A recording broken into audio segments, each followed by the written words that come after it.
Hi,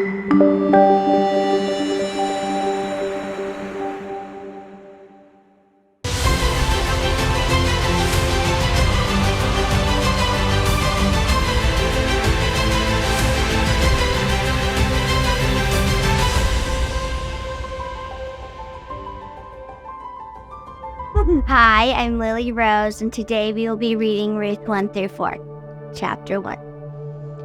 There was a time when Israel didn't have kings to rule over them, but they had leaders to help them. This is a story about some things that happened during this time. There wasn't enough food in the land of Judah, so a man went to live for a while in the country of Moab. He was from Bethlehem in Judah. His wife and 2 sons went with him. The man's name was Elimelech. His wife's name was Naomi. The names of his 2 sons were Mahlon and Chilion. They were from the tribe of Ephraim. Their home had been in Bethlehem in Judah.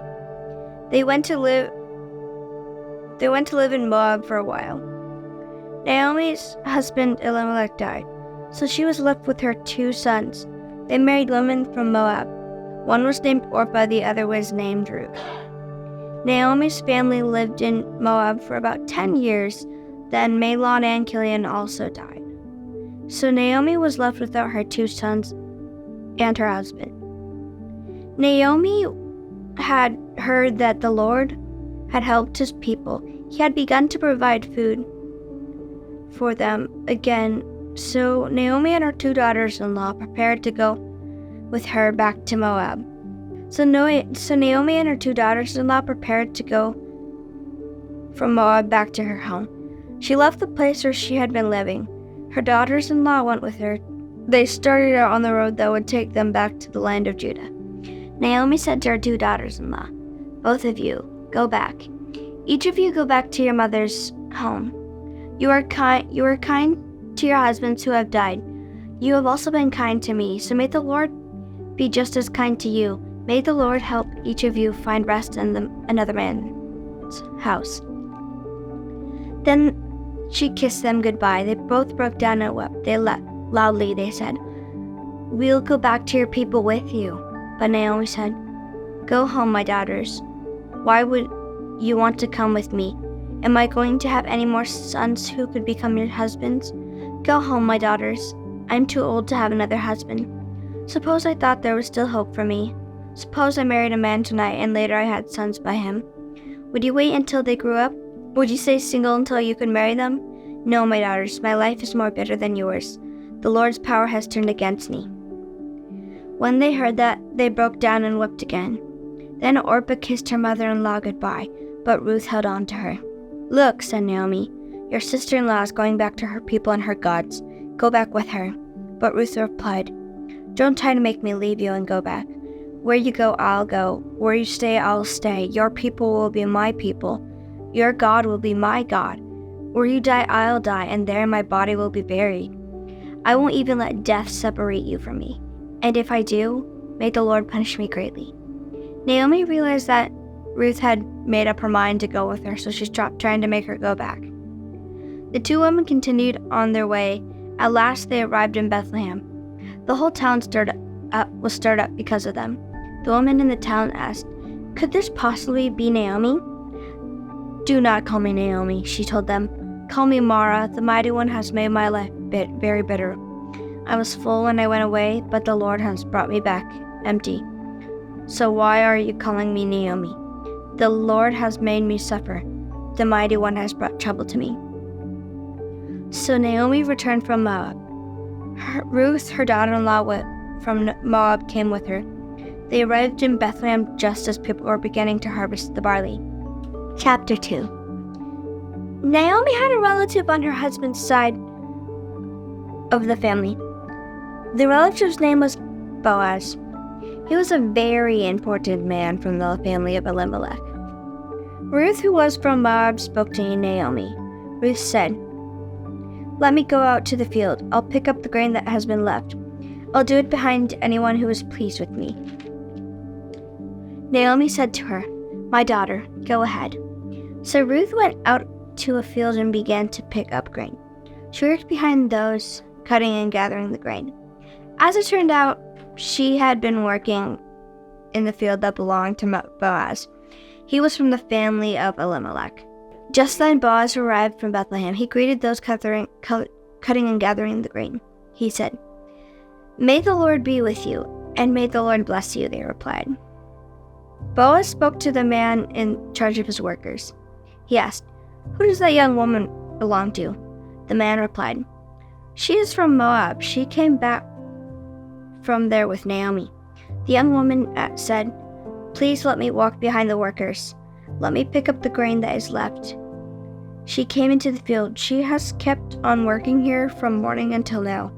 She took only one short rest in the shade. So Boaz said to Ruth, "Dear woman, listen to me. Don't pick up any grain from other fields. Don't go anywhere else. Stay here with the women who work for me. Keep your eye on the field where the men are cutting grain. Walk behind the women who are gathering it. Pick up the grain that is left. I've told the men not to bother you. When you are thirsty, go and get a drink. Take water from the jar the men have filled." Then when Ruth heard that, she bowed down with her face to the ground. She asked, "Why are you being so kind to me? In fact, why are you even noticing me? I'm from another country." Boaz replied, "I've been told all about you. I've heard about everything you've done for your mother-in-law since your husband died. I know that you left your father and mother. I know that you left your country. You came with people you didn't know before. May the Lord reward you for what you have done. May the Lord, the God of Israel, bless you richly. You have come to him to find safety under his care. Sir, I hope you will continue to be kind to me," Ruth said. "You have made me feel safe. You have spoken kindly to me, and I'm not even as important as one of your servants." When it was time to eat, Boaz spoke to Ruth again. "Come here," he said. "Have some bread. Dip it in the wine vinegar." She sat down with the workers. Then Boaz offered her some grain that had been cooked. She ate all she wanted. She even had some left over. Boaz got up to pick more grain. Ruth got up to pick more grain. Then Boaz gave orders to his men. He said, "Let her take some stalks from what the women have tied up. Don't tell her she can't. Even pull out some stalks for her. Leave them for her to pick up. Don't tell her she shouldn't do it." So Ruth picked up grain in the field until evening. Then she separated the barley from the straw. The barley weighed 30 pounds. She carried it back to town. Her mother-in-law saw how much she had gathered. Ruth also brought out the food left over from the lunch Boaz had given her. She gave it to Naomi. Her mother-in-law asked her, "Where did you go to work today?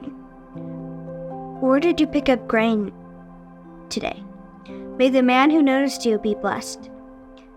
Then Ruth told her all about the man whose field she had worked in. "The name of the man I worked with today is Boaz," she said.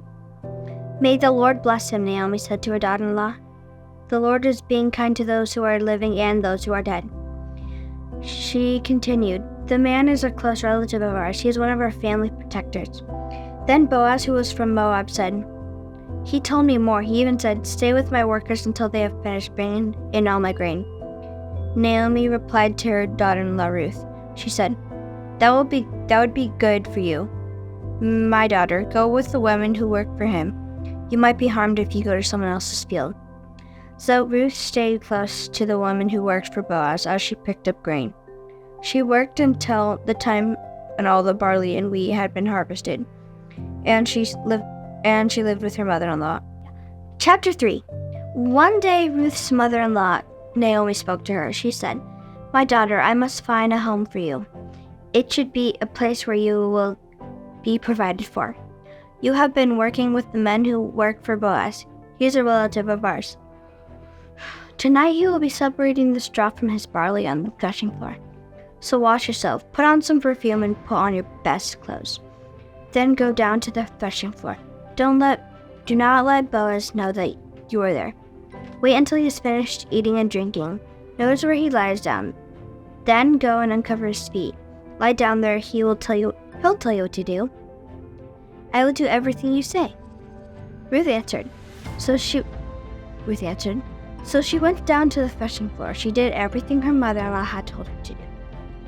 When Boaz had finished eating and drinking, he was in a good mood. He went over to lie down at the far end of the grain pile. Then Ruth approached quietly. She uncovered his feet and lay down there. In the middle of the night, something surprised Boaz and he woke up. He turned and found a woman lying at his feet. "Who are you?" he asked. "I am Ruth," she said. "You are my family protector. To take care of me by making me your wife." "Dear woman, may the Lord bless you," he replied. "You are showing even more kindness now than you did earlier. You didn't run after younger men, whether they were rich or poor. Dear woman, don't be afraid. I'll do everything you ask. All the people of my town know that you are an excellent woman. It's true that I'm a relative of yours, but there is a family protector who is more closely related to you than I am. So stay here for the night. In the morning, if he wants to help you, good. Let him help you. But if he doesn't want to help you, then I'll do it. You can be sure that the Lord lives. And you can be just as sure that I'll help you. Lie down here until morning." So she stayed at his feet until morning. But she got up before anyone could be recognized. Boaz thought, "No one must know that a woman came to the threshing floor." He said to Ruth, "Bring me the coat you have around you. Hold it out." So she did. He poured more than 50 pounds of barley into it and helped her pick it up. Then he went back to town. Ruth came to her mother-in-law, but Naomi asked, "How did it go, my daughter?"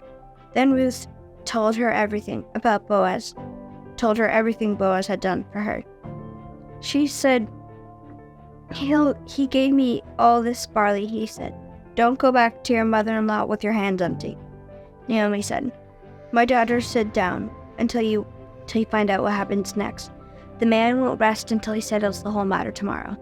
Chapter 4. Boaz went up to the town gate and sat down there. Right then the family protector he had talked about came by. Then Boaz said, "Come over, my friend, sit down." So the man went over and sat down. Boaz brought 10 of the elders of the town together. He said, "Sit down here." So they did. Then he spoke to the family protector. He said, "Naomi has come back from Moab. She's selling the piece of land that belonged to our relative Elimelech. I thought I should bring the matter to your attention. I suggest that you buy the land. Buy it while those sitting here and the elders of my people are looking on as witnesses. If you are willing to buy it back, do it. But if you won't tell me, then I'll know. No one has the right to buy it except you, and I'm next in line." "I'll buy it," he said. Then Boaz said, "When you buy the property from Naomi, you must also marry Ruth. She's from Moab and is dead man's widow. So if you must marry her, that's because his property must continue to belong to his family." When the family protector heard that, he said, "Then I can't buy the land. If I did, I might put my own property in danger, so I can't buy it. So you buy it, I can't do it." In early times in Israel, there was a certain practice. It was used when family land was brought back and changed owners. The practice made the sale final. One person would take off his sandal and give it to the other. That was how people in Israel showed that a business matter had been settled. So the family protector said to Boaz, "Buy it yourself," and he took off his sandal. Then Boaz said to the elders and all the people, "Today you are witnesses. You have seen that I have bought the land from Naomi. I have bought all the property that had belonged to Elimelech, Kelon and Mahlon. I have also taken Ruth, who is from Moab, to become my wife. She is Mahlon's widow. I have decided to marry her so that the dead man's name will stay in with his property. Now his name won't disappear from his family line or from his hometown. Today you are witnesses." Then the elders and all the people at the gate said, "We are witnesses. The woman is coming into your home. May the Lord make her like Rachel and Leah, Together they built up the family of Israel. May you be an important person in Ephraim. May you be famous in Bethlehem. The Lord will give you children through this young woman. May your family be like the family of Perez. He was the son Tamar had by Judah. So Boaz married Ruth, then he slept with her. The Lord blessed her so that she could have a child, and she had a son. The women said to Naomi, "We praise the Lord. Together he has provided a family protector for you. May this child become famous all over Israel. He will make your life new again. He'll take care of you when you are old. He's the son of your very own daughter-in-law. She loves you. She is better to you than 7 sons." Then Naomi took the child in her arms and took care of him. The women living there said, "Naomi has a son." They named him Obed. He was the father of Jesse, and Jesse was the father of David. Here's the family line of Perez. Perez was the father of Hezron. Hezron was the father of Ram. Ram was the father of Aminadab. Aminadab was the father of Nahshon. Nahshon was the father of Salmon. Salmon was the father of Boaz. Boaz was the father of Obed. Obed was the father of Jesse, and Jesse was the father of David.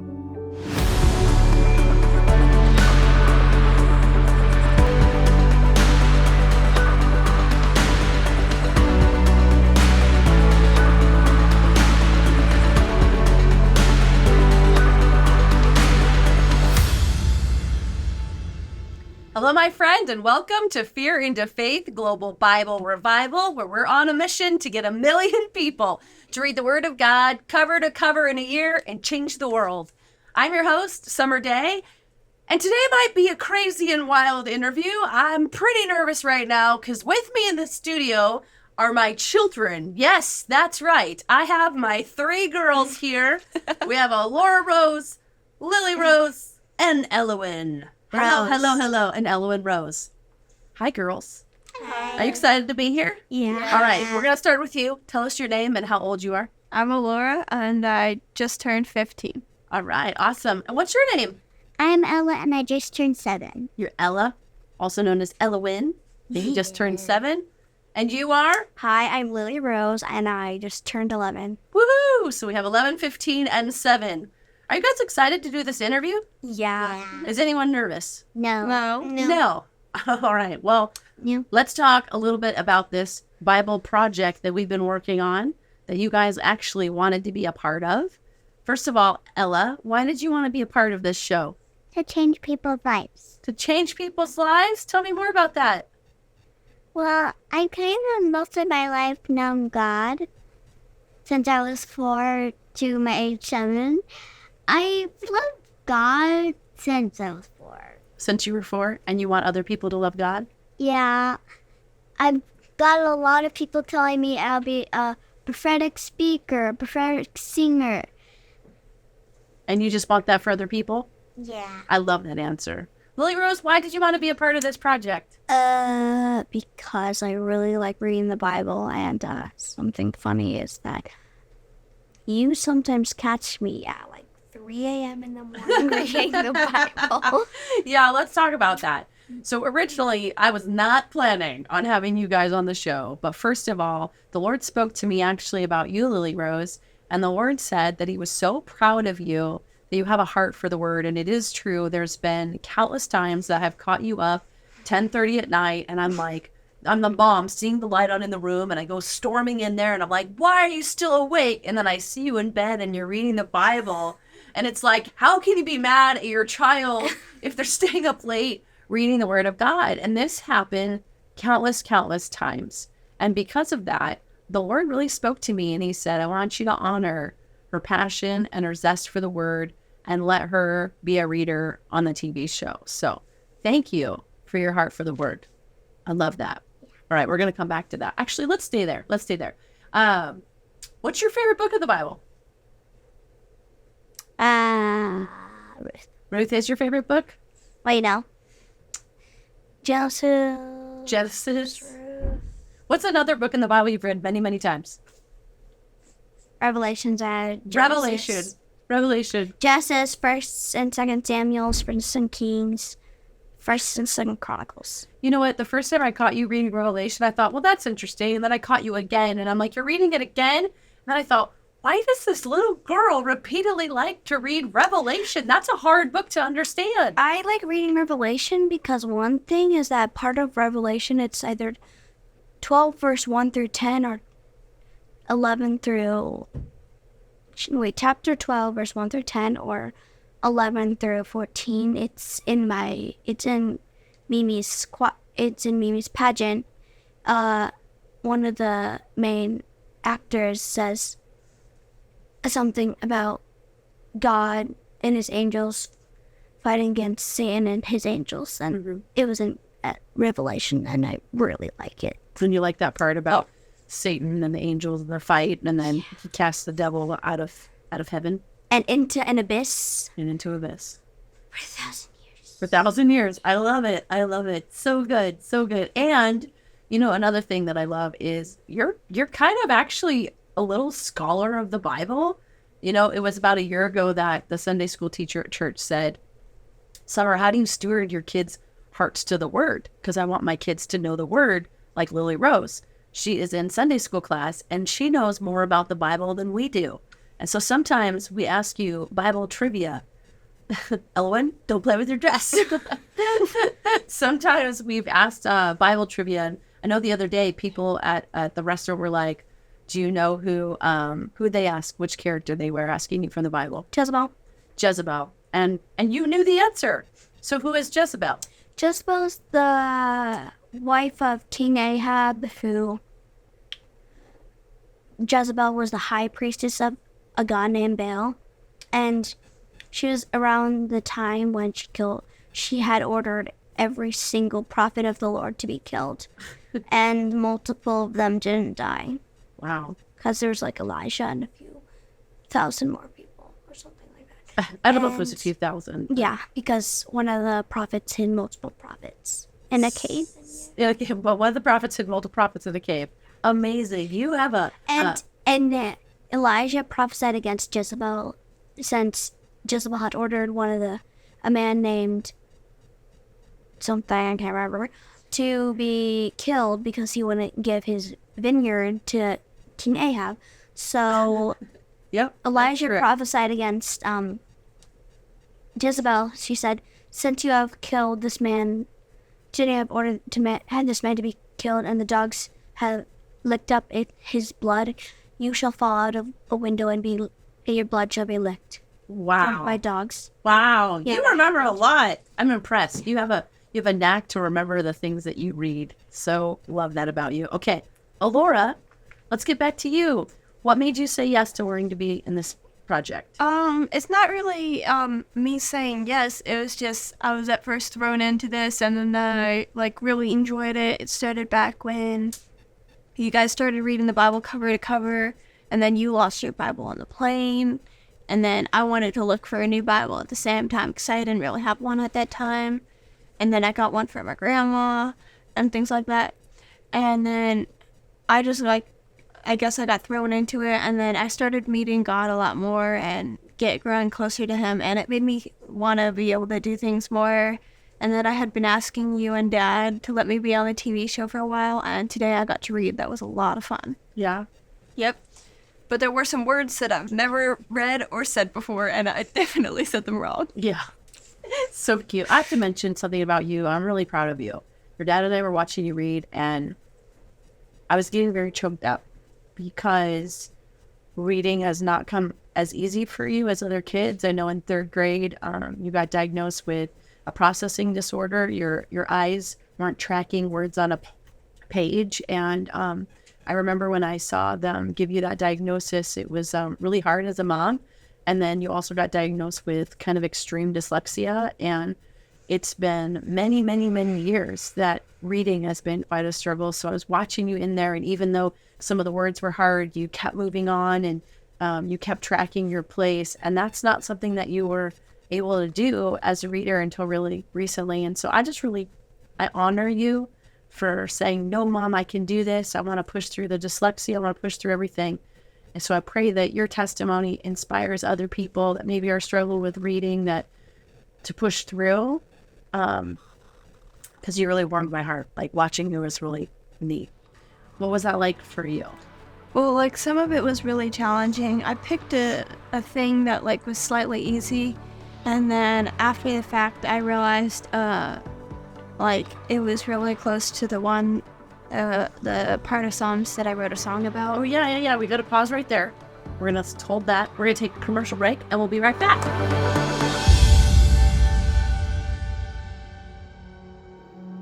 Did you know that most skincare products today have low-quality ingredients that can end up doing more harm than good? Sofiel's pure, natural ingredients hydrate, exfoliate, and nourish your skin. Most people see results in one application. Our patented skincare formula contains only the highest quality, natural, plant-based ingredients, so pure you can eat them. Your skin deserves the best. Go to shopsofiel.com and use code SOUL20 to save 20%. Get started today.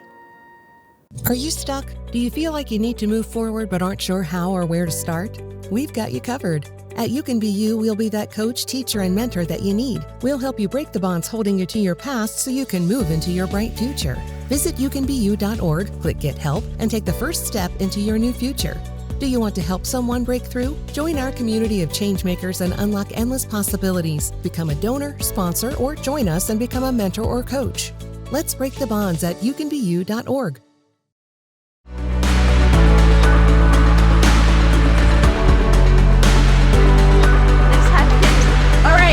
In the studio with my crazy children. Yes, we have Alora, LilyRose, and Elwin Casciagione here with us in the studio. And we were talking with you, Alora, and I was getting a little weepy as your mom about watching you push through your dyslexia and other reading challenges that you've had in your life and choosing to be a reader on this show, and how I just hope that inspires not just kids your age, but also adults. Like, super proud of you. And you were saying what it was like, how you were reading a section. And what happened? I realized that it was like really close to a part of Psalms that I wrote a song about, and it was about God's steadfast love, and it was, I think, the second song I wrote, but I think it's my favorite song because the first one I didn't really understand, and I didn't like take notes of it really well. And the second one, I recorded it immediately after, or I recorded the rough draft after I heard it from the Lord. Yeah. So this is something that we've had happen many, many times. I've had people say, how did you know to pick that scripture for me? How did you know to pick that verse for me? Oh my gosh, that's my life verse I have on my wall.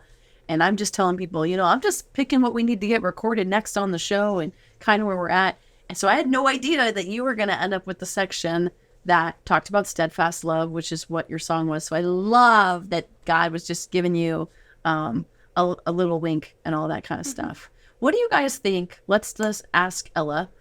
What do you think about this project to get 1 million people to read the Bible? Why is that important? Because it will change people's lives. And basically, it will just change your life.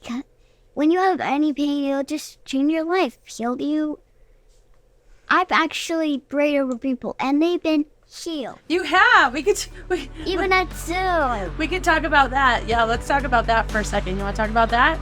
Yeah. So recently, we did an event, and we had somebody who was there praying over people. And you can check out the rest of this interview right here, or by going to BibleRevival.tv. And if this show has blessed you, you can help us bless others by partnering with us for as little as $20 a month and help us to expand the reach of this show. We'd also like to invite you to join our Kingdom Discipleship Program, where you have an opportunity to get on weekly Bible Zoom calls with us and people around the world to deep dive into His Word. And you can check all that out at BibleRevival.tv. I'll see you next time, my friend.